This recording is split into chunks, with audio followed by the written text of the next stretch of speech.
So I'm here to talk about Truma's Combi Diesel heating system that can be fitted to your camper van or motorhome. Now this is a single unit, it's normally located under a bed or a seat base that heats both the air inside as well as the hot water.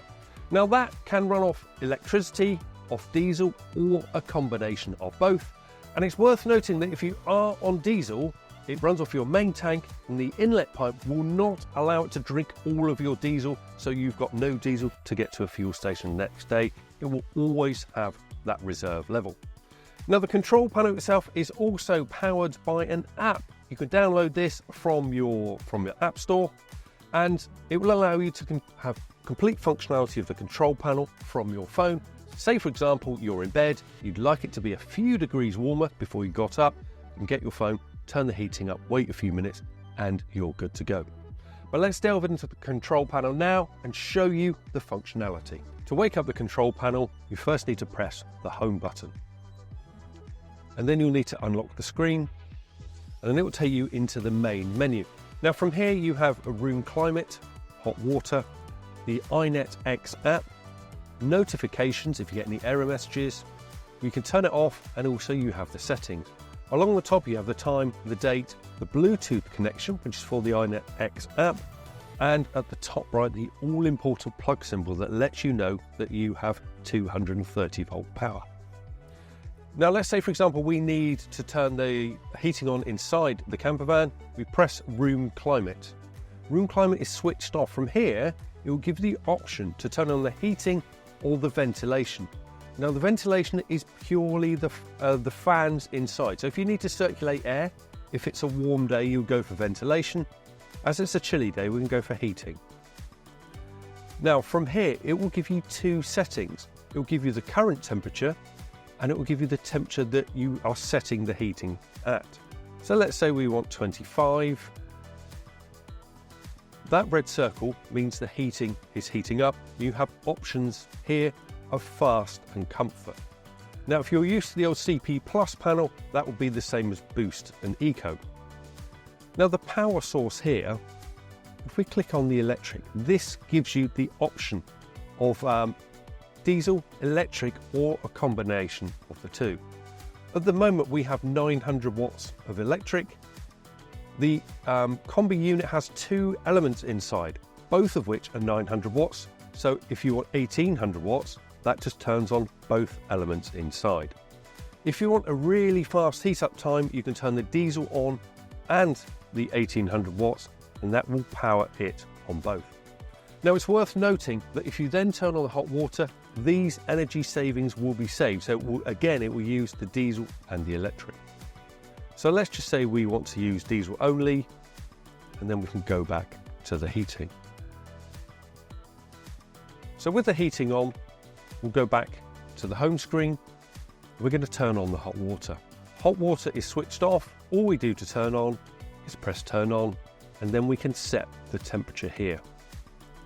Now we have 40, 60 or 70, and at the bottom it will tell you what each temperature is suitable for. So if you want to do the washing up, there's 40, a shower at 60, or a longer shower at 70. You also have Boost here as well. This will give you 40 minutes of faster heat up time, but this may turn the heating off inside the caravan, your climate heating. So unless you need hot water immediately, I would turn Boost off so that it will heat up the inside camper van. Again, as I said earlier, the energy button here will take you through that combination of electric or diesel. Again, this will save it for both the interior temperature and the hot water. So we have the hot water and the interior room climate turned on. The iNetX app, if you haven't connected your phone, you can add a new device. Now this will prompt you to do so. If you follow add new device, it will eventually take you through to a QR code that directs you to the App Store. Now connecting to the iNetX control panel is the same as connecting to any other Bluetooth device. We're not going to connect on this occasion, but if you've done so, you will have a green bar at the top here, like you have with room climate and hot water. Now we're going to go off to notifications now. This will let you know if you have any error messages. For example, if you've selected 230 volts electric and you haven't got a supply, you will have an error message that comes up here. Occasionally it will tell you how you could remedy a problem, but it's all displayed on this panel. We don't have any notifications at the moment. And then the turn off button is not quite as it says, because you have two options: standby and turn off. Standby, if you're going to bed, simply turns off the screen. So you would go back, unlock the screen, and then you're in the control panel once more. To turn it off, if I was to press turn off here on the right, that would turn off the whole screen, but it will also turn off the hot water and the climate inside. Right, the final button on the 𝗚𝗏𝘃𝗃𝗃𝗍 control panel is settings. You don't need to worry about this particularly. There are a few options here, such as language or display brightness. Device manager, that is not for your phone. That controls the appliances within your campervan, so don't think you will connect your phone through here. And then you have factory reset, touch calibration if you have a problem with the touch element of that, or open source. Personally, I would limit use to the language and display brightness. The rest you're unlikely to need. Now also in settings you have date and time, so if it's your first time out or if you've changed the leisure battery, you may need to set the time and date, which you can do so here. All touch screen, very intuitive. And back to the home screen. So that is how to use your 𝗚𝗏𝘃𝗃𝗍 in your campervan.